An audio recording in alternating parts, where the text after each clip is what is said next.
My name is Ryan Mosser. That is one of my best friends, David Cahoon. And this is the Commissioner's Couch Fantasy Football Podcast. Welcome back, everyone. Another Thursday night, another off-season deep dive, another chance for us to keep building out one of the most detailed draft cycles anywhere in fantasy football. Last week, we kicked off our wide receiver coverage with 6 incredibly different, incredibly fascinating prospects, and the response from all you guys was unbelievable. Over 600 views just on Twitter, let alone all over every platform now. A lot of views as well. The that's conversations, awesome. The questions, the debates, that's exactly why we do this. And here we are, episode 17 overall, week 4 of season 2.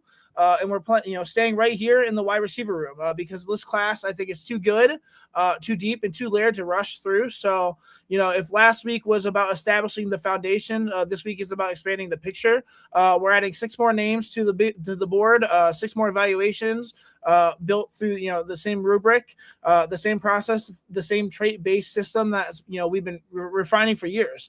And just like last week, these guys, couldn't be more different. You've got explosive athletes, long strider technicians, matchup nightmares, and players who win in ways that force you to rethink how they fit into NFL offenses. That's what makes this class so fun. Every profile tells a different story. Every skill set solves a different problem, and every evaluation adds another layer to how we understand the 2026 draft. Tonight, we're breaking down the following wide receivers: Barian Brown, wide receiver from LSU.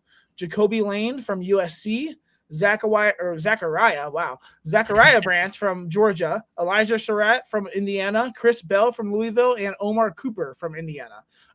6 more receivers, 6 archetypes, 6 more chances to peel back the details and figure out what exactly translates on Sundays.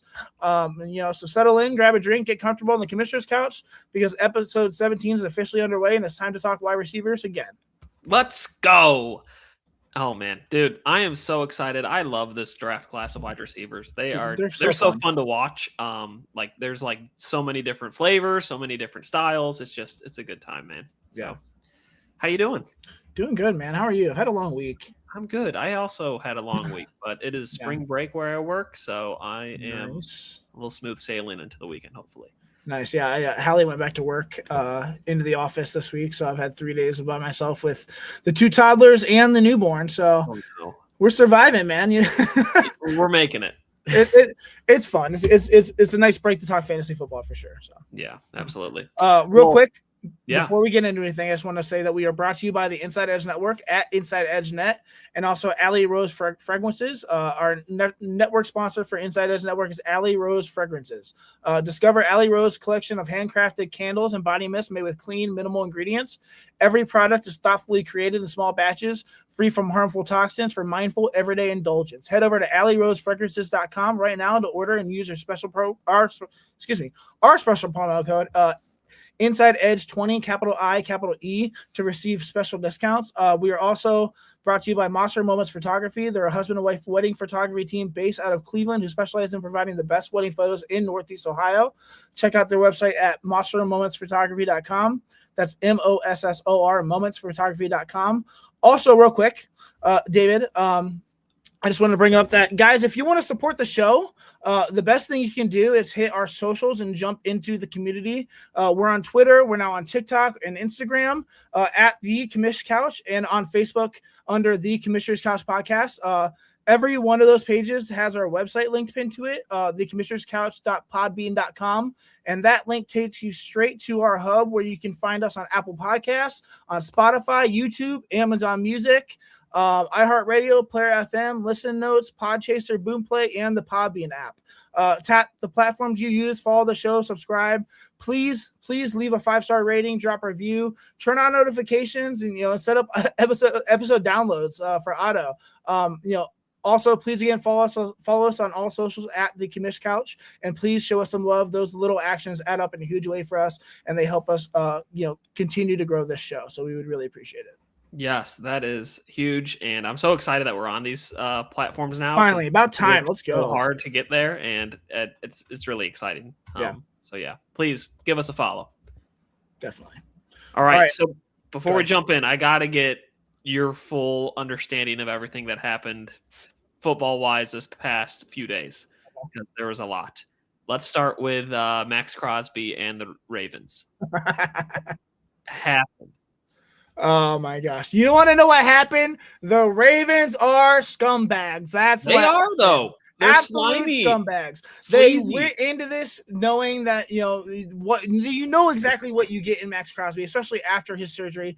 To cop out as oh, the meniscus isn't. Of course it's not. But that eventually, with a couple weeks, with time, he's going to heal and be the Max Crosby that he was.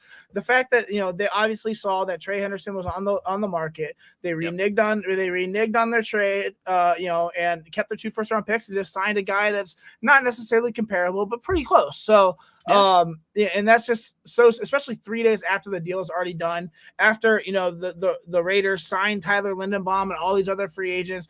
Wow, Max Crosby's in your building. So scummy, bro. Insane. It's so bad. And I like, my frustration is like, they're not going to make that type of renegotiation and back out unless they know for certain they're getting Trey Hendrickson. And so it is just slimy and like just gross all around. It's like if a guy was already engaged to somebody, already proposed, planning the wedding, but then decided, you know what? No, I'm going to actually go and get engaged to this other person that I was seeing on the side.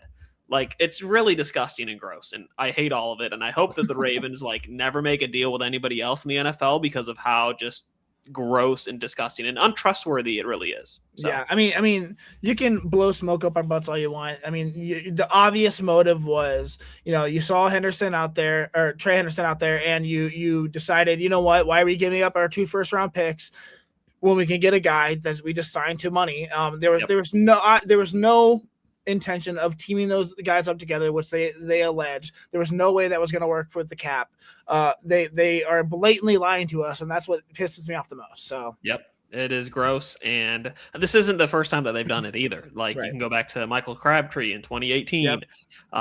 There's another guy before that, I forget who. I think it was a running back, but yeah, they're just, that whole organization is just disgusting, and all they do is steal. They stole the Browns back in 99 or 93, and now they're stealing other players, and just gross. I say 99, man.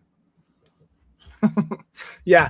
All right, let's pivot. As we roll into our second week of wide receiver evaluations, it's a good time to look back at where we left off.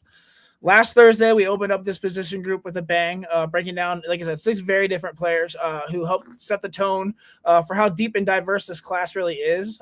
We covered Carnell Tate, Jordan Tyson, Makai Lemon, Denzel Boston, Casey Concepcion, and Chris Brazel out of Tennessee. A group that showcased everything from polished route craft to, vertical juice to, boundary toughness. That first wave gave us a real sense of the top tier and, laid the groundwork for everything that we're going to be doing tonight. So, and because, we know how we've got listeners jumping in every week. It's worthy to touch on how these evaluations actually work. As most of you know, I've talked about it for the past few weeks. I've been working on an algorithm that helps me rank these prospects. As I watch film on them, my rankings aren't built on box scores, hype cycles, or recruiting stars. They come from full trait-based grading system that I've built over years of studying what translates to the NFL. It's all about separation, leverage, processing, finishing ability, functional athleticism, and how a player's role, in college projects to a professional offense. Every category has layers. Every core, is tied to, what wins on Sundays. And that context matters, especially for people joining us for the first time, because it explains why some of my rankings might look different from the consensus. Now, tonight's group is where things get really interesting. These 6 receivers make up the second tier of the class. Players who may not have, the same spotlight as last week's names, but absolutely have the traits to carve out real NFL roles. Some of them are ascending talents, some are, matchup specific weapons, and some are just waiting for the right system to unlock what, they do best. This is the part of the evaluation process where you start, finding the guys who become steals, who become sleepers, and long-term contributors as well. And honestly, this is where the fun, I think, really kicks in, because these players force you to dig deeper, to look past the surface, to understand usage, to study their traits, how, how they fit into modern offenses, and they're not finished products, but they're fascinating pieces for sure. And breaking them down is where we get to show exactly where this wide receiver class is one of the most compelling groups in the entire 2026 class, in my opinion. So let's get into it.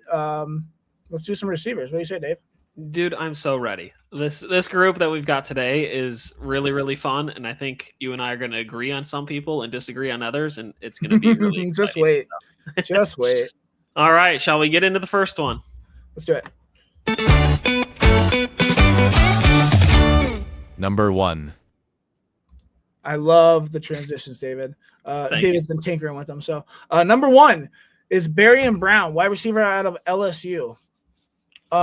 He's my personal wide receiver 5. That is probably very high compared to a very high compared to a lot of other boards that you might see. But I love him translating to the NFL. 6'1", 180. He ran a 4.40 at 40 time at the combine. His measurables archetype. Barion Brown brings a lean, twitchy build. Tailored for space-driven roles. 6'1", he's roughly 180. He carries a light frame with long limbs that help him play bigger than his listed weight. His reach allows him to extend beyond his body and finish away from his chest, and his stride length pairs with his burst to stretch cushion in a hurry. I think he fits the mold of a modern slot Z hybrid. Someone you move around the formation to manufacture mismatches, stretch the field, and punish defenses that overplay the run or sit in static coverage. He's not built to live as a pure boundary receiver, but as a space creator and a vertical stressor. I think he's exactly what today's offenses are looking for in the NFL. Excuse me.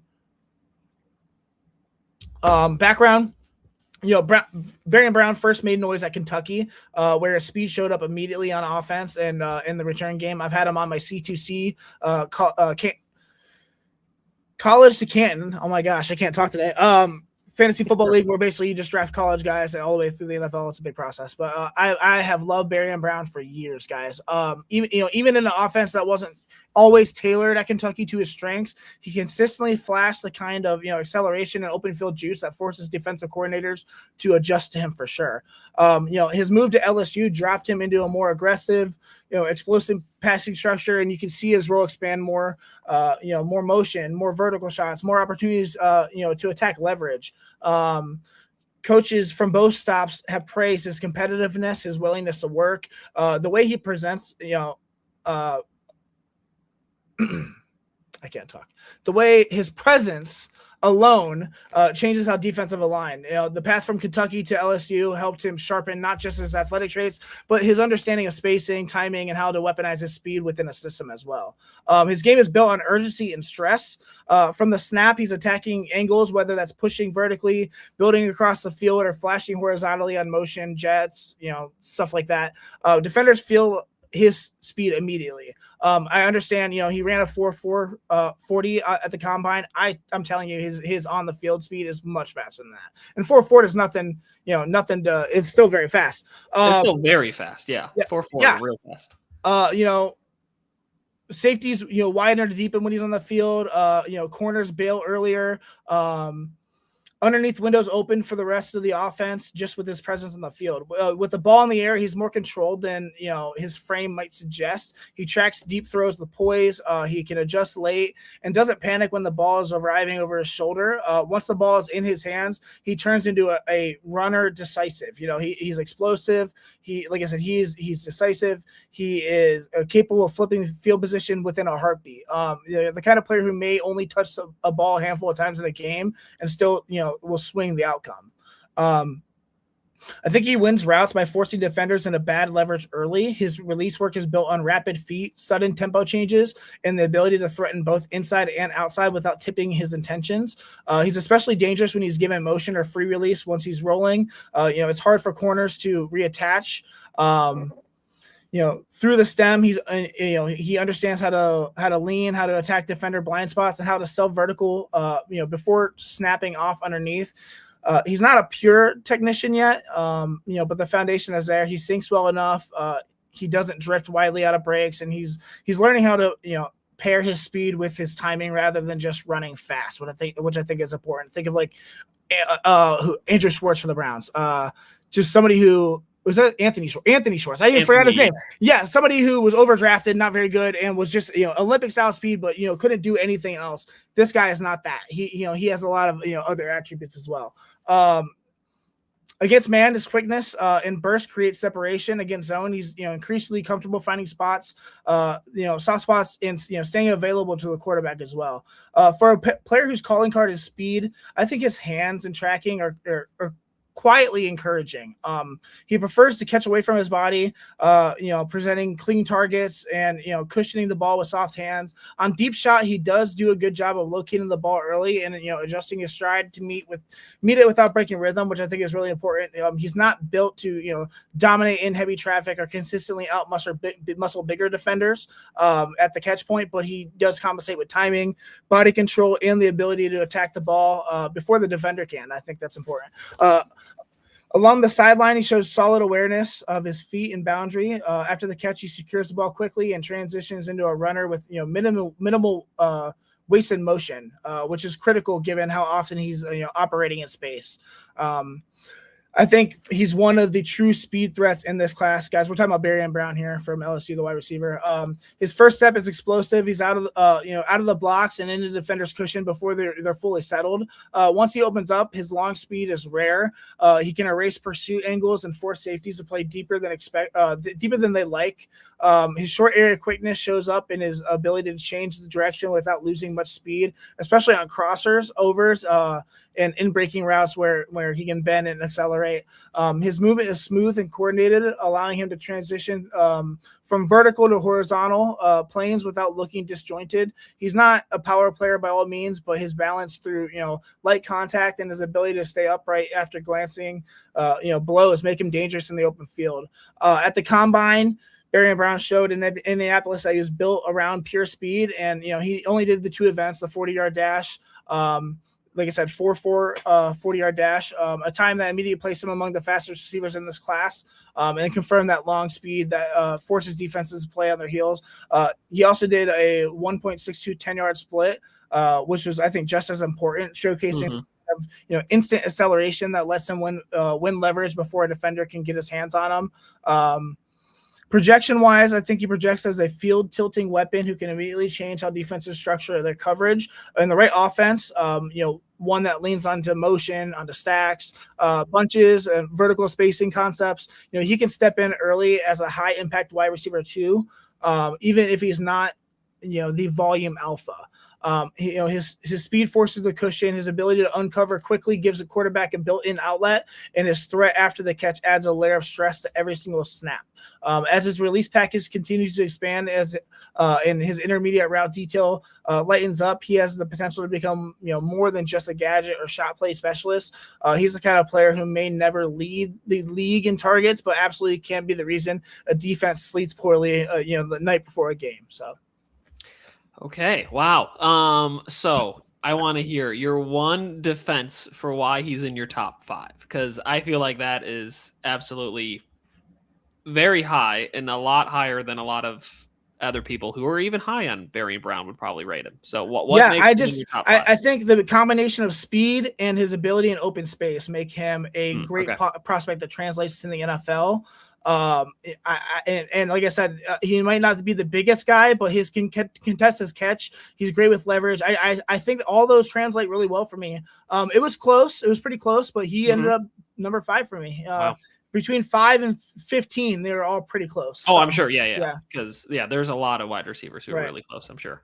But that's interesting because he's my wide receiver 36. That's so hilarious. I had to ask. I think funny. When I was writing down all these notes, I think you actually got his height wrong because at the combine he came in at 5'11", and so 2 inches shorter than what. I wrote this a little while ago. So no, you're good. And then his weight's also pretty low. I would like to see him get a little bit heavier. He's 177, so it's a pretty light frame. But you're right. He is speedy. He's got a good deep threat. He's also good on a lot of like those in breaking routes that you talked about. Very good at that. And when he's in open space, he's electric. Not only do we see that when he's like getting those screen passes, jet sweeps, whatever, but as a returner as well, he's got a lot of talent. And I think that's something that's going to actually appeal more to him in the draft than it will in like fantasy football. But I do think that there is space for him to be very competitive on a roster this year.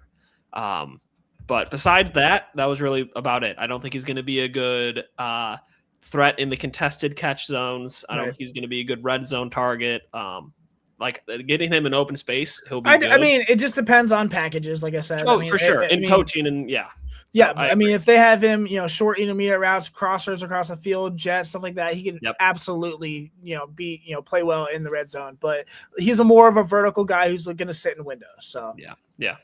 And so my comp that I have for him is Bo Melton, another wide receiver. I hate it. Oh. But yeah, somebody who also was just kind of a speed guy coming out. I think he really got a poor landing spot when he got drafted. And his career just kind of never went anywhere because of it. But I think a good fit for a Barian Brown is a team where they've already got like an alpha established. And they're kind of needing like that speed type of a wide receiver, but also like a returner who can be very impactful for that team. And so I picked the Cincinnati Bengals. They've got a good number 1 in Jamar Chase. They've also got a pretty good number 2 in T Higgins. And so if either of them miss time, he can step in as that wide receiver too. But he could be that really good deep threat option that honestly Joe Burrow's never had. And could be a really good option for them in the return game in both punt and kickoff as well. I like that one a lot, especially when they cut Jermaine Burton, their former second round pick who never panned out. So I do. I think Barian Brown as the Bengals wide receiver 3 would be insane. So. It would be really good. I think that's an ideal landing spot, and we'll see what happens. I like 36 for me is not really that low. Like I think there's a ton of wide receivers that could get drafted this year. And so I would not be surprised if he's. And I'm not saying Barry just because he's my top in my top 5. I mean, he's not going to be a first round pick. He's probably going to be a day 3 pick. I'm not worried about where he's drafted. I'm worried about how his traits translate to the NFL. So yeah, absolutely. All right. Well, shall we jump on to number 2? Do it, brother. Number 2. I like that little ditty. Number 2 wide receiver for week 2, covering wide receivers. Jacoby Lane, wide receiver out of USC. He is my wide receiver 4. 4. Okay. Unofficial numbers here because I did not write these down after the combine. 6'4", 3.5, 200 pounds. I have him. 4.47 40 time. I think that is official from the combine. Mm-hmm. Jacoby Lane, brings a rare blend of height, reach, and coordinated movement that fits in. The modern perimeter prototype for the NFL. 6'4", long arms, massive hands. He naturally expands the strike zone for the quarterback and gives any offense, a true above the rim option. His frame is built for boundary work, long enough, to win late, strong enough to hold his line, and fluid enough to stay in phase through complex route pass. Lane fits the mold of a big Z or X hybrid who can threaten vertically, operate on deep intermediate concepts, and punish mismatches with size and body control. He arrived at USC as a tall multi-sport athlete whose basketball roots show up immediately in his timing, evaluation, and spatial instincts. Early on, he was more of the flashes and traits player. Someone who could make a spectacular play, but was still learning the finer points of spacing and leverage. Over time, his game matured. He became more of a disciplined player with his stems, more intentional with his releases, and more consistent with his physicality as well. A lot of his coaches routinely talked about his quiet competitiveness. He just put his nose down and went to work. His unwillingness to absorb coaching, and his ability to rise to the moment when the offense needs a play. His development arc points to a player who is still climbing and still unlocking new layers of his game. I think he plays with a smooth gliding style that fits well with his size. He builds speed through long, efficient strides, forcing corners to respect the vertical threat, even when he's not running at full throttle. His ability to track the ball is one of his defining traits by far. He finds it early. He's great at adjusting. He never loses balance, and finishes with strong, confident hands. Thrives on deep intermediate routes. Great with sideline concepts and situations where he can use his frame to dictate the catch point because he's a big boy. Think of rebounding in basketball. He's not, a jittery mover, but he's controlled, coordinated, and consistently in command of his body. When the ball is in the air, he plays, like he expects to win every single time. He separates through rhythm and stride manipulation in the understanding of how to attack leverage. His release package is built around patience and length. He avoids giving defenders a clean shot, uses subtle footwork and to stay balanced, and works into his stem with purpose. Once he is rolling, he is difficult to disrupt because he maintains his lines and forces corners to react into his pacing, which I think is important. His breaks are cleaner than most receivers. His size, for sure. He sinks well enough into his hips to stay connected to the route and doesn't drift widely out of transitions. Against man, he wins with timing and body positioning, and then against zone, he settles naturally into windows and presents a large, steady target. I think his ball skills are a major selling point. His hands are strong and absolutely deliberate. He extends confidently. Like I said, he attacks that ball early, and he rarely lets it get into his chest. He's going to snatch it, dude. His tracking ability is outstanding. He can adjust late. His frame allows him to shield a lot of defenders just by throwing his butt in the way, and he maintains control through contact. In contested situations, he plays with poise and balance, using his length and timing to win battles that many receivers simply can't do. Along the boundary, he shows disciplined footwork and, an innate sense of where he is on the field. After the catch, he secures the ball and transitions to a runner relatively smoothly, I would say, as well. His athleticism is built around stride and power, fluidity and coordinated movement rather than pure twitch. His 4.47 40 and 1.58 split confirm the long speed and early acceleration that show up on tape. A lot of people were surprised by his speed. I was not. I saw on tape. It takes a minute for him to get going. But once he gets going, that is a freight train. His 40-inch vertical, 10'9" broad jump, validate his lower body explosiveness as well. His combine performance was one of the most important checkpoints of his evaluation. He had delivered across the board, I would say. 6'4" and 3/8, 200 pounds. All those numbers are already said. I think it's because he participated fully in the athletic testing and his numbers align cleanly with his movement skills that show on film. I think his performance helped him solidify, him as one of the most intriguing size speed receivers in this class. I think he projects as a perimeter playmaker who can step into an NFL offense immediately, provide size, vertical stress, and reliable boundary production as well. His combination of length, ball skills, and stride efficiency make him a natural fit for deep intermediate concepts, layered structures, timing-based throws outside the numbers. I think early in his career he should thrive as a matchup-driven Z who forces defenses to account for his catch point ability and vertical presence. But as he continues to refine his release package and additional strength, I think Jacoby Lane has the potential to grow into a high-volume coverage tilting receiver who becomes a central piece of NFL passing attack. I think he absolutely can be a wide receiver one. Yeah, I agree. Absolutely. I really like Jacoby Lane. He's somebody who I feel like is flying under the radar for a lot of teams and a lot of, and because he was overshadowed by Makai Lemon as well. Exactly. So, yeah. Yes. But I don't think there's that much of a separation really between Makai Lemon and Jacoby Lane. I have him as my wide receiver. Go ahead. I have him as my wide receiver 18, which really is not that low. Like I have Lemon as 3 and Jacoby Lane is 4. So that's where I have. Yeah. So he's a big body receiver. He's very physical. Like you mentioned, that basketball type of a player. I call him a jump baller because he's going to high point that ball, snatch it out of the air, and hold on to it. He's got very strong hands. I think an area where he can grow in as he develops in the NFL would be the yak, yards after catch. He's good when there's open space. I think sometimes though he's not good at making people miss. And so working on being able to maybe plant his foot in the ground, step one way, and get people to miss, he'll be really, really good after that. Yeah.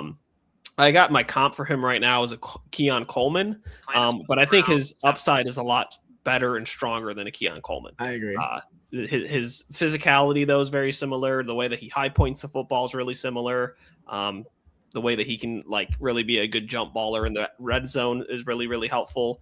But yeah, I think that there's a lot more to him than just that as well. And so the ideal landing spot that I have for him would be Jacksonville Jaguars.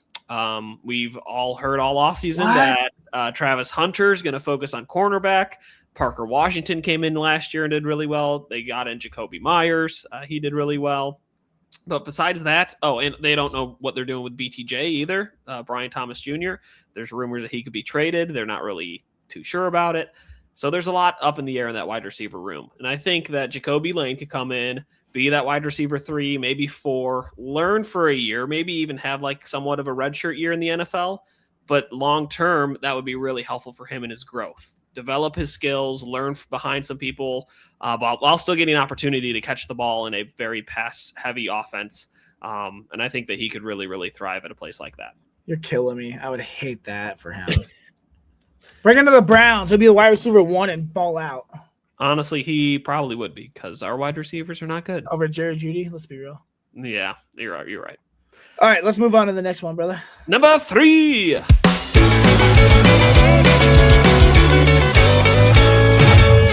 Number 3. All right, welcome back to the Brady Bunch. I like that one. That was a good one. All right, number 3, wide receiver for week 2, Zachariah Branch, wide receiver out of Georgia. He is my wide receiver 9, 5'9", 177 unofficial, 4.35 40 time. I think that is official. Zachariah Branch plays with a compact, very electric frame, built for roles that demand sudden movement and instant acceleration. 5'9", little less than 180. He, carries a tightly wound build that allows him to redirect without losing balance and explode out of breaks with rare efficiency. His arm length isn't necessarily super imposing, but his hands are quick. They are sure. And they are consistent. Zachariah Branch fits the mold of a modern slot Z hybrid, a motion-driven space weapon who thrives in systems that prioritize leverage manipulation, horizontal stress, and quick hitting concepts. He's not designed to win through size. He wins by forcing defenders into uncomfortable positions from the moment the ball snapped. Branch entered college football as one of the most dynamic athletes in the country, flashing elite return ability and instant playmaking juice at USC before transferring to Georgia this past year. His track background sharpened his acceleration mechanics, and his return experience refined his vision, his timing, and the ability to navigate in tight spaces. At both programs, his coaches praised his maturity, his willingness to take on complex assignments, and his ability to elevate the spacing of an offense simply by being on the field. His developmental across 2 major programs reflects a player who understands how to prepare, I think how to adapt, and how to maximize his athletic gifts within a structured system. Branch plays with a level of twitch and urgency that immediately changes the geometry of a defense. His first step is incredibly violent. Defenders are forced to open their hips early, way earlier than they want to, and once he has leverage, he's nearly impossible to recover against. His ability to vary tempo, snap off breaks, and accelerate out of transitions make him a nightmare to mirror in space as well. With the ball in the air, he's controlled and confident. He tracks pretty naturally, adjusts late, and finishes with decently soft hands as well. After the catch is where he is an absolute problem. He's a menace. His balance, his burst, his spatial instincts allow him to turn routine touches into incredibly explosive gains. He's the type of player who doesn't need volume to impact the game at all. He separates through suddenness, precision, and advanced understanding of how to manipulate leverage. His release package is built on very rapid footwork, sharp angle changes, and the ability to avoid clean contact with ease. Through the stem, he's disciplined. He presses just long enough to force a defender to commit right before snapping his breaks off, with violent efficiency. His transitions are crisp, compact, and controlled, allowing him to stay connected to the route without drifting. Against man coverage, he wins with quickness and timing. Against zone, he finds voids, quickly and stays available to the quarterback without, crowding other routes. His separation skill is one of the most translatable traits in this class, I would say. Zachariah Branch's hands are steady and reliable, I would say. He extends naturally, catches cleanly. He rarely double clutches. His tracking ability is impressive for his size. He can locate that ball early. While he's not built for contested catch dominance, he compensates with decent timing, he's got to have good body control and the ability to attack the ball before the defender can. Just because of his sudden twitchiness, he can also just snatch the ball out of the air. Along the sideline, he shows disciplined footwork and awareness. After the catch, he secures the ball quickly and transitions into a violent runner. Very fun. He's got immediate verse, making him dangerous on screens, crossers, motion-based touches, stuff like that. I think he's one of the most explosive movers in this class. He had a 4.35 40 and a 1.5 split, which absolutely confirm his elite acceleration and top end speed that show up on tape. His vertical 38 inches, especially for a 5'9" guy, shows that he can get up there just as much as anyone else as well. And a decent broad jump at 10'5" too. He really showed off at the combine. I think his performance solidified him as one of the most dynamic athletes in this class, and probably reinforced his projection of a high impact space weapon at the next level. Some people are saying he can even fall into the late first round, which is interesting. There's a lot of guys like that, I think. So, Zachariah Branch projects as a dynamic, high usage slot Z weapon who can immediately evaluate an NFL offense with the separation skills, his acceleration, and an open field creativity. His ability to uncover quickly makes him a natural fit for rhythm-based passing games, while his explosiveness adds a vertical and horizontal stress element that defines defenses must account for on every single snap. I think early in his career, he should thrive on motion packages, RPO structures, quick hitting concepts that maximize his burst. As he continues to refine his route inventory and expand his intermediate usage, I think he has a potential to become, a featured offensive piece, a player who consistently, moves the chains, creates explosive plays, and forces defensive coordinators to adjust for him just being on the field. I'm excited about him. I like him a lot. Yeah, I really like him too. He's my wide receiver 11. But yeah, everything that you talked about, he's speedy, he's shifty, he's like a human joystick, can contort his body however he wants to, juke people out of their shoes, like very, very, very good. He's also really good, like with the yards after the catch. I labeled him as the Yak King for this draft class because he's just so good once you get him in open space and those small crossers and those quick screens. He's so twitchy, man. He's just so twitchy and so slippery too. Like he's really good. I like him. A little concerned about his size and stature, but I think we've seen enough smaller wide receivers translate now to the NFL that I think he'll be fine. And the player that I have him comped to is pretty much, I feel like, very similar, almost identical, especially their combine stats and everything. And that would be Zay Flowers for the Ravens.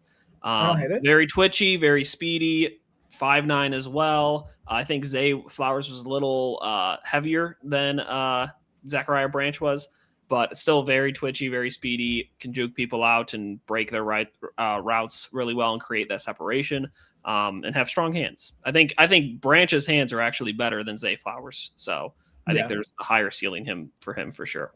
So the ideal fit that I have for him for fantasy football, honestly, his career as a whole, would be the Las Vegas Raiders. I would love to see the Raiders at the start of the second round, maybe trade up into the first round to get Zachariah Branch. I think he's somebody who can be a really helpful player for that rookie quarterback that they're going to draft first overall. Get him on those quick screens, get him on those jet sweeps, get him on those short crossing routes, just dump it down to him and let him create the space and yards after the catch. He's going to be really, really explosive in that and could force his way to become the wide receiver 1 for that offense. Obviously, you have other players like a Brock Bowers who would be really good, but I think because they have Bowers, they can use him to create that separation and space for Zachariah Branch to come in underneath and create that space for him to run. And so I really like that fit a lot. I think he could just be a very pass-dominant PPR machine coming into next year. And so I think whoever lands as a wide receiver in Vegas, the room's kind of wide open. And I think somebody like Zachariah Branch could take it and just run with it. I can see that. I don't mind it, especially with JT also, making defense focusing on the run game or catch out of the backfield as well. So yeah.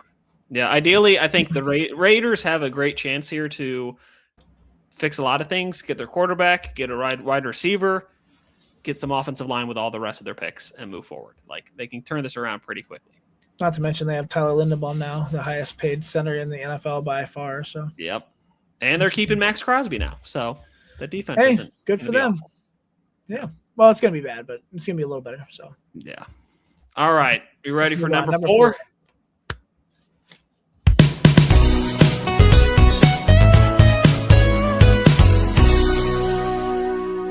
Number 4.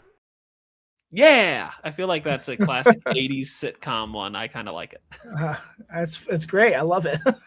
Number 4, wide receiver number 4 for week 2 for the wide receiver coverage. Elijah Surratt, wide receiver out of Indiana. He is my wide receiver 10. An official 6'2.5", 210 pounds. No official 40 time because he did not do it in the combine. Elijah Surratt brings a steady, imposing frame built for physical demands out of boundary football. 6'2", 210. He carries a dense build with long arms and a broad reach. Giving him naturally expanded catch radius and the ability to win late in the rep. His hands are big. They're strong.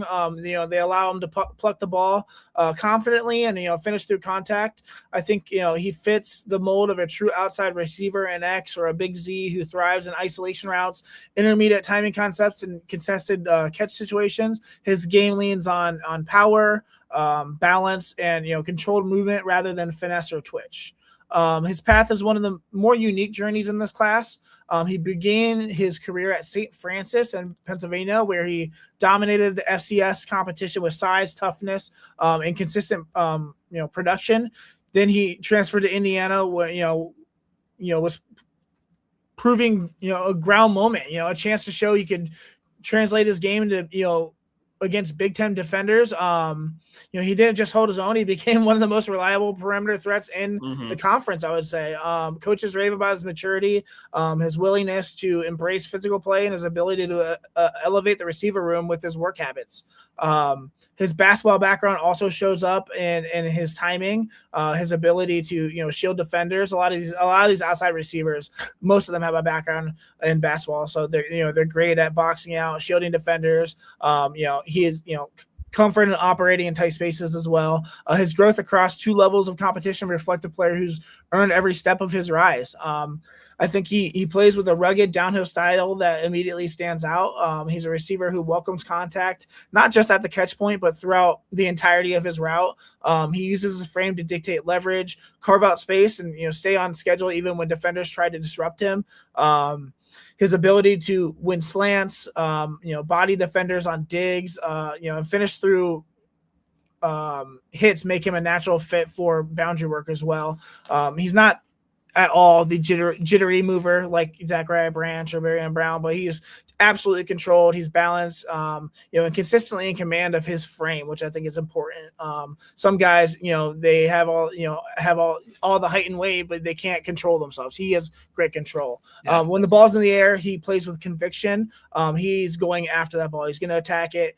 He's going to secure it even if there is contact, and he rarely loses a contested rep that he should win. I think he creates separation through physicality, pacing, and disciplined technique. His release package is built around strength and timing. He uses forceful hands, and man, I'm sorry. I have a newborn. I am so tired, guys. You're all right, man. He uses forceful hands, and that help him clear press, keep his base stable, and establish leverage early. Through the stem, he leans into defenders, manipulates their hips, and forces them to react with, to his stride rather than dictating the rep themselves, which I think is also important. He breaks. His breaks are more efficient than sudden. He sinks well for his size and stays connected to the route without drifting. Against man coverage, he wins with positioning and late separation. Against zone, he settles into windows with patience and presents a large, steady target. I think his hands are absolutely the most dependable part of his game. He extends naturally. He catches cleanly. They're very soft. And he rarely allows the ball to go to his chest as well. His tracking ability is excellent, very excellent. He is going to find that ball early. He's going to go get that ball, and he's going to catch it most of the time, even if it's contested. He plays with poise and physicality, using his frame to shield defenders, box them out, and secure those tough catches.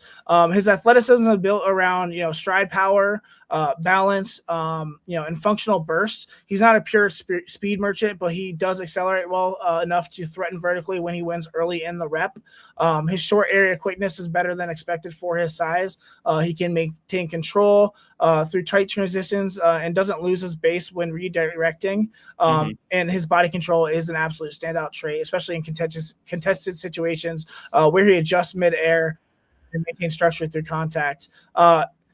He only did the measurements at the combine, 6'2.5", 210 pounds, 10, all that stuff, but he didn't do any of the actual like running or anything like that. He's going to do his pro day, and we'll have to wait for that for a complete athletic profile. But his measurements alone reinforce what shows up on film. He's a strong physical perimeter receiver with the frame to handle NFL boundary assignments.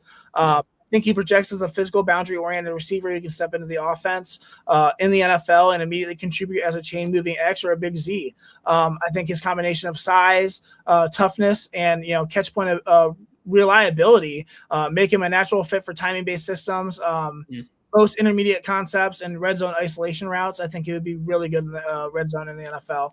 In his career, he should thrive as a dependable perimeter receiver who handles the dirty work, slants, digs, back shoulders, passes, contested throws. As he continues to refine, his pacing and expand his vertical route inventory, I think Elijah Surratt has the potential to grow into a matchup-driven starter who consistently wins through strength, balance, and his competitive edge. So. Yeah, I actually love Elijah Surratt. He is somebody who I was raving about at the end of college football season last year, and I know you and I have talked about that plenty of times. What wide receiver was he ranked on your board? He was 9, I think. Let me check. 10, sorry. 10. Okay, yeah, he's my number 8. Like okay. I love the dude. He's so good. His size, as you mentioned, is really good, being 6'2", 210. The best part of his game, as you mentioned, were his hands. He has, I think, the most elite hands and the elite catching out of any receiver this draft. It doesn't matter if that guy's glued onto him, if he's getting beat up from a safety, like he's going to catch the ball. He's a really good route runner. He knows, like when you said timing, he knows when to be at the spot and ready to catch the ball. And he's a smart player. Like he knows when to lean into somebody to create separation. He knows when to go crack down on a block and a run game. Like he's not afraid to get dirty, and he knows how to win. He's not a field stretcher by any stretch of the imagination. He's not going to be the fastest guy. He's not going to burn people, but he's going to use his body and use timing to create space to get open. And it's going to be really, really good for any team that gets him, I think, next year. The comp that I have for him, I haven't really seen anybody compare him to this, but Keenan Allen, I think, is a good comp for him. It's somebody who's got a bigger body, maybe not the biggest, but somebody who just has the hands, the toughness, and the knowledge to know where to be at to create that open space and get the quarterback an easy completion. Keenan Allen's been doing this for decades. Yeah. If he has Keenan Allen's career, that's a success. So. That's a huge success. And I think that the potential's there, and maybe to even be a little bit better. Somebody who could still break away from a tackle or two, like Keenan probably did back in his younger days. And so I think that would be such a helpful wide receiver to have for any quarterback in the NFL, but especially for some younger ones. Like, oh, hey, I know that if I'm going to throw it to Elijah Surratt, he's going to catch it, just like Keenan Allen was for Justin Herbert his first couple of years in the league. And so my ideal landing spot for him, I know that we're going to say, oh, we talked about this team last week, but the Cleveland Browns. Actually, David, you're so biased. Oh my gosh.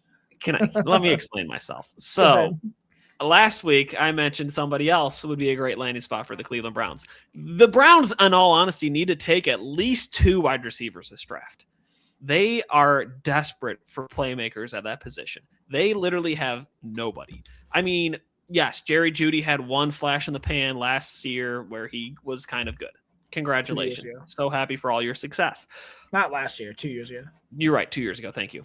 And so there's a young player in Isaiah Bond who's got some speed and some playmaking ability, but they really need somebody who can come in, be like the dominating, reliable weapon for whoever quarterbacks our team next year.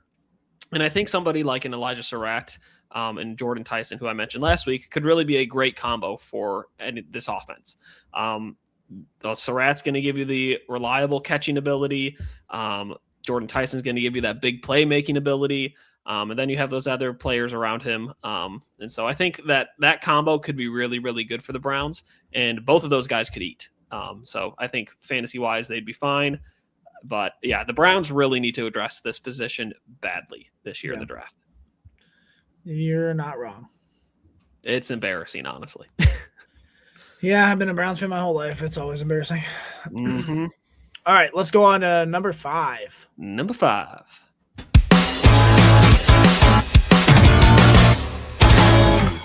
Number 5. Number 5. That's funny. All right, number 5 receiver for week 2, going over receivers for the rookie class. Chris Bell, wide receiver out of Louisville. He is my wide receiver 11, 6'1" and 7/8, 222 pounds. No official 40 time due to the fact that he tore his ACL on November 22nd against SMU. It was a clean tear, and surgery was in early December. Chris Bell, I love Chris Bell, David. I also love Chris Bell's tape. Oh my gosh.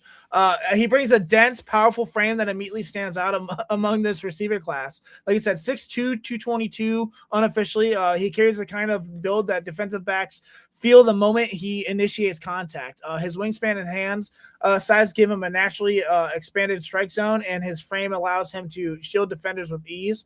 I think he fits the mold of a modern big body hybrid, a player who can function as an X or on the boundary, or slide inside as a physical matchup driven slot. His game is rooted in strength, leverage, and the ability to impose his will on smaller defenders. He arrived at Louisville as a raw but imposing athlete with a multi-sport background that sharpened his coordination and timing.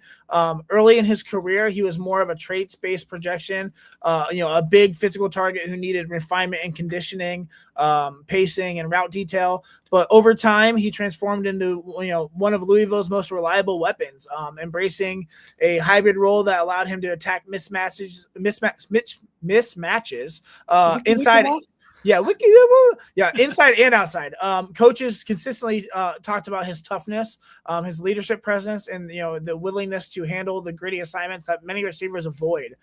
His ride to steady was steady, and it was earned. It was positioned him as one of the most physically intimidating receivers in this class. He is a mean SOB, brother. He plays with a bruising style, downhill style that immediately changes the tone of a rep. He thrives in crowded areas, using his frame to carve out space and maintain control through contact.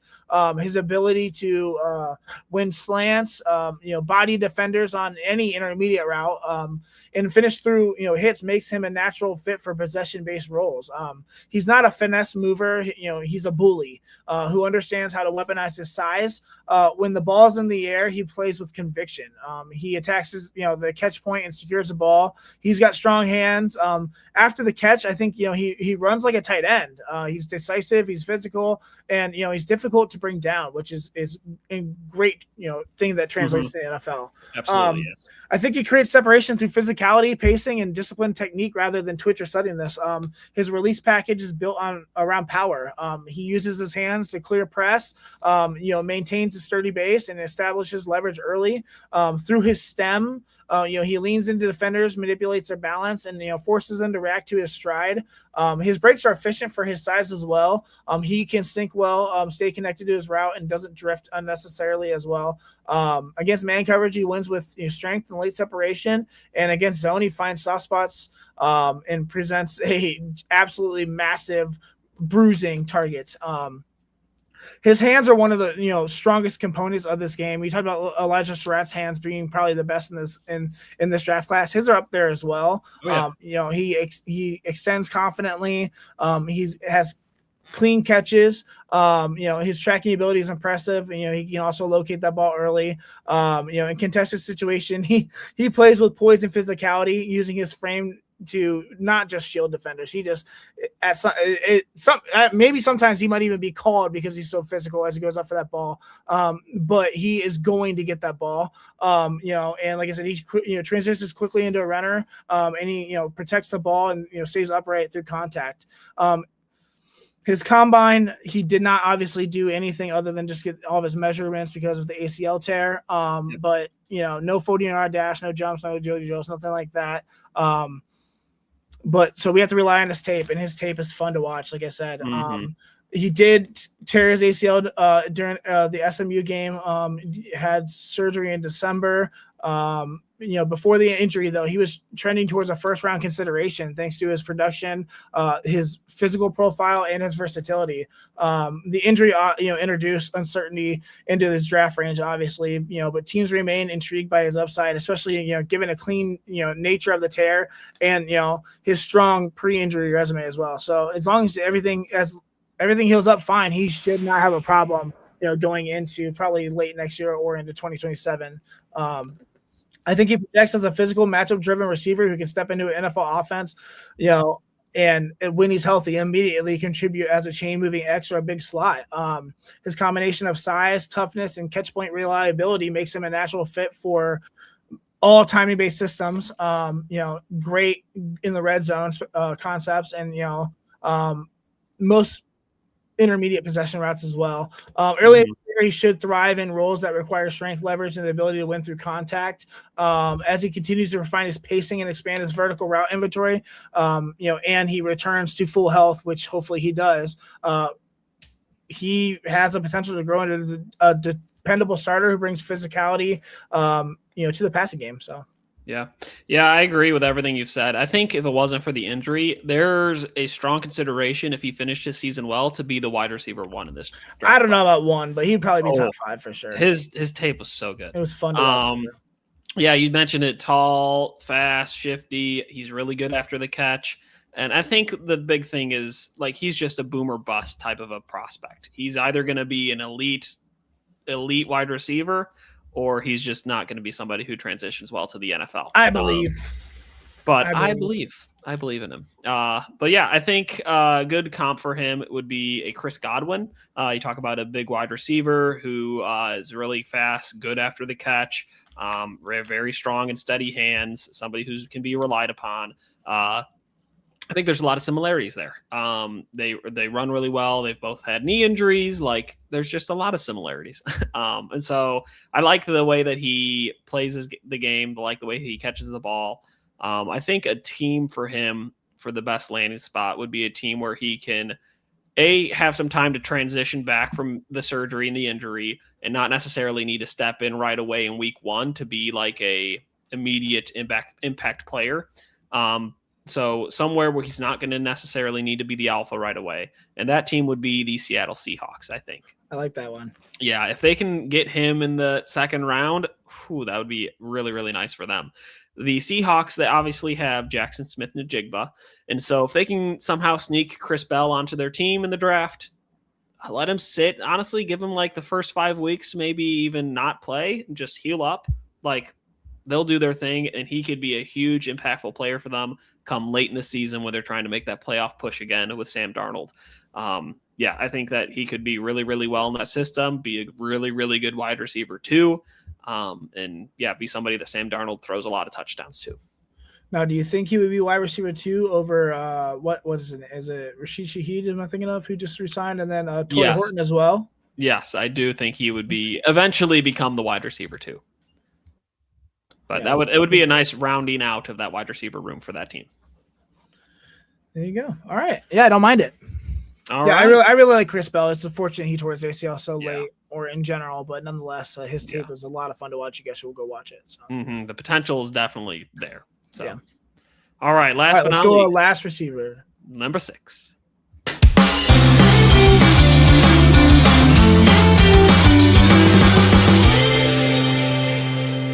Number 6. That was so happy, and you're about to be so pissed. Oh no. Number 6 wide receiver for week 2, Omar Cooper Jr., wide receiver out of Indiana. My wide receiver 26. 26. Wow. Number Okay. 26. I'm also a little bit lower on him, but not 26 number. Okay. Where do you have him? I got him number 9. Still top 10, but definitely I don't. A lot of guys want him at pick 24, which is crazy for the Browns. But nonetheless, I will explain my reasoning why I have him so low. He's 6 foot and a half, 196 pounds, ran a 4.4 240.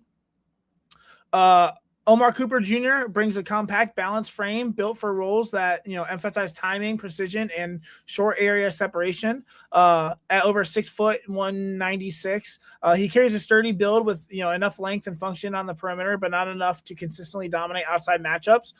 His hands are reliable, his wingspan is functional, and his movement profile fits the mold of a modern slot Z hybrid. Someone who wins with pacing, footwork, and feel rather than overwhelming physical traits. Omar Cooper's archetype is of that of a rhythm-based separator who thrives in short and intermediate areas of the field. He arrived at Indiana with the reputation for polish and maturity, and he lived up to that right away. His multi-sport background sharpened his footwork and balance, and his understanding of route structure made him a natural fit in Indiana's timing-heavy offense. Coaches consistently praise his professionalism, his attention to detail, and his ability to stay on schedule within the concept as well. His rise in the Big Ten was built on consistency and nuance rather than highlight real explosiveness. He enters the draft as one of the more refined route technicians in the class, but also as a player whose role in stealing, must be evaluated through the lens of his physical profile. Cooper plays with a smooth rhythmic style that allows him to uncover in tight spaces and stay friendly to the quarterback. His pacing is deliberate. He changes speed with intention, uses subtle head fakes and manipulation leverage, and maintains balance through transitions.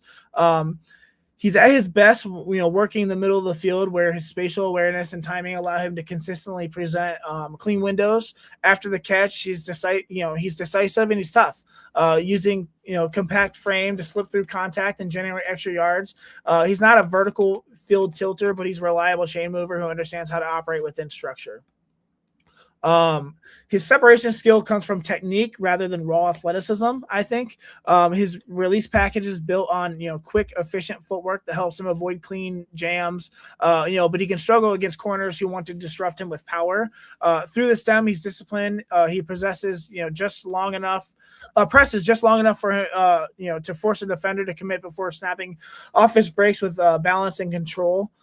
His transitions are crisp. He rarely drifts out of cuts. Against man coverage, he wins with timing and leverage manipulation. Against zone, he settles naturally into voids and maintains spacing without crowding other routes. His route craft is advanced, but his lack of vertical juice limits how much separation can generate down the field. I get he ran a 4.42. I do not see that speed on tape, though. I do not. I agree. In terms of his ball skills and catch technique, I think his hands are steady and trustworthy. He extends naturally, catches cleanly, and rarely double clutches. I think he's got decent tracking ability as well. He can locate that ball early, just like all these other top guys we're talking about, without compromising his balance. But I think his catch radius is limited. His shorter arms and average vertical explosiveness reduces margin for error in contested situations. Against longer corners, he can, be boxed out or forced into difficult angles. He competes at the catch point, but he's not built to consistently win above the rim. After the catch, he does transition quickly into a runner and protects the ball well, though. He tested well in straight line speed. Like I said, 4.4 240 and a 1.55 split that reflects his ability to build pace efficiently. I don't think he's a burner on the field. I did not see that at all. And, he doesn't have the kind of twitch that scares defenders off the line, but he is coordinated. He is balanced, and he is efficient in his movement. His athletic profile fits a player who wins with craft rather than raw traits. I think he is a beneficiary of the combine. I think that did help him out a lot, even though he didn't participate in the broad jump or agility drills. His testing did align relatively with tape other than the speed. Like I said, he is an efficient mover, a solid athlete, but not someone overwhelms defenders with raw physical traits. Why is he wide receiver 26 on my board? Okay. Evaluating wide receivers in my system isn't about production, recruiting pedigree, or how the public views a player. It's about trait translation, the specific on-field abilities and consistency that hold up against NFL athletes. When I stack Cooper against the rest of this class using my rubric, the gap becomes clear. He's a good football player, yes, but the traits that drive NFL success simply don't show up at the same level as most of the receivers above him. His vertical threat to play speed. I get he ran a 4.42 at the combine, and that's a great number. But I think he has functional speed on the field for sure, not stopwatch speed. On film, he does not play like a 4.42 athlete. He rarely pulls away from defenders on deep routes. Corners don't panic or flip their hips early against him. Safeties don't widen or deepen their alignment because of him. He struggles, to stack defenders once he gets even. In my rubric, vertical stress is a major driver and driver of separation grade because it dictates how defense allocate resources, and Cooper simply doesn't tilt covers the way that a true top end athlete does. Secondly, I think his limited catch radius is a major flaw. That is a huge value in my rubric as well. 30 and 1/4 inch arms and a 75 inch wingspan are on the shorter end for NFL wideouts. That shows up on tape. He struggles to win above the rim. His margin for error on contested throws are much smaller than a lot of guys in this draft. Longer corners can smother him at the catch point. He doesn't consistently expand the strike zone for his quarterback. None of this makes him a bad receiver by any means, but it just taps his ceiling in roles that require winning outside the numbers, in my opinion. We can talk about his press coverage vulnerability, his route inventory that I think is not as efficient as well. Agreed. Indiana's offense is extremely RPO heavy, and I think that matters. A full my rubric rewards receivers with full intermediate route tree, timing based, perimeter concepts, NFL style stems and pacings, the ability to win outside, structure, and Omar Cooper's tape shows, a heavy diet of slants, glance routes, bubbles, quick hitters, limited exposure to deeper timing routes, minimal evidence of, consistent outside the numbers work, a role that, didn't demand full field versatility, and it's not necessarily his fault. It's the system he played in, but I think that affects his projection. I think his blocking and physical play is, not as great as well. For the bottom line, he's my wide receiver 26. I think he is a polished, intelligent receiver. I think he's reliable, but my system is built to identify, NFL translatable traits, and the concerns I have carry real weight. So yeah, I don't know. No, I agree with a lot of what you said. I think that he's still athletic enough that I put him in my top 10, which is why I have him at number 9. Like, I still think he's that 4.42 speed definitely shocked me at the combine. Yeah, and I think he's fast. I don't think he's like I was surprised with the 4.42 as well. Yeah, he's just not that I don't think he's that fast. Yeah. He's not a burner. He's not somebody who's going to. I don't think he's a good like cutter on a route. Like, he's not good at planting and cutting very well to create separation. I think he's good at accelerating, which is not the same as having top end speed. Sure. But I think that there's some things that could make him a good wide receiver in the NFL. But I agree with you about the route running and the blocking. Like, it just seems like, for all the reasons why I loved Elijah Surratt, his heart, his effort, his attitude is just all there. Those are the reasons why I'm not as high as on Omar Cooper Jr. His heart, his want to, his desire to get his nose dirty in plays and go block. Like, it's not there on tape. And so I had a hard time coming up with a good comp for him. But I put down Romeo Doubs as his comp. Somebody who's got a similar frame, may not have the best catch radius, but has good hands. Somebody who can be versatile though in the game. Won't just necessarily beat you the same way over and over again, but can be used to do some different things on offense. And so I think a good landing spot for Omar Cooper Jr., if we're talking fantasy football. The Browns. No. It would actually be the New York Giants. They've got a really good thing going on offense right now. Cam Skadaboo's a running back. They've got Malik Neighbors coming off of that injury. And they just had a hole that just got left by Wan'Dale Robinson going to the Tennessee Titans. And so I think somebody like an Omar Cooper Jr. could fit into that offense pretty quickly. Find some success early on, being the kind of, I guess, big body receiver that offense is kind of missing, and still be a good wide, I guess, what's the word I'm looking for? Sides of the field, X and Z. There it is. Okay. Receiver. Hey, I'm tired. But yeah, somebody who could just be a different change of pace for that wide receiver room. Still get on the field right away, still be really helpful in that offense. I don't hate that, especially with the signing of Isaiah Likely. They have Theo Johnson there as well, so that could take away some heat from the wide receiver too. Well, there's two, so yeah. All right, those are our receivers, guys.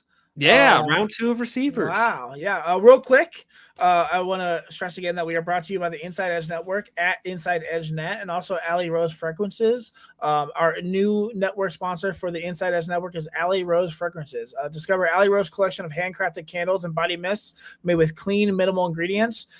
Every product is thoughtfully created in small batches free from harmful toxins for mindful everyday indulgence. Head over to AlleyRoseFragrances.com now to order and use our special promo code InsideEdge20, capital I, capital E, to receive a special discount. We are also brought to you by Mosser Moments Photography. They are a husband and wife wedding photography team based out of Cleveland who specializes in providing the best wedding photos in Northeast Ohio. Check out their website at MosserMomentsPhotography.com. That's MOSSOR momentsphotography.com. And real quick, again, if you are rocking with the show, guys, you like what we're doing, please do us a massive favor and hit on all of our socials. We're everywhere. We're on Twitter. We're now on TikTok and Instagram, thanks to David, at the Commissioner's Couch on all three. You can find us on Facebook under the Commissioner's Couch podcast. Every one of those pages has our website link pinned, thecommissionercouch.podbean.com. I'm sorry, it's running late. And that link takes you straight to our hub where you can find us on every single platform that you stream podcasts: Apple Podcasts, Spotify, YouTube, Amazon Music, iHeartRadio, Player FM, Listen Notes, Podchaser, Boomplay, the Podbean app, all of them.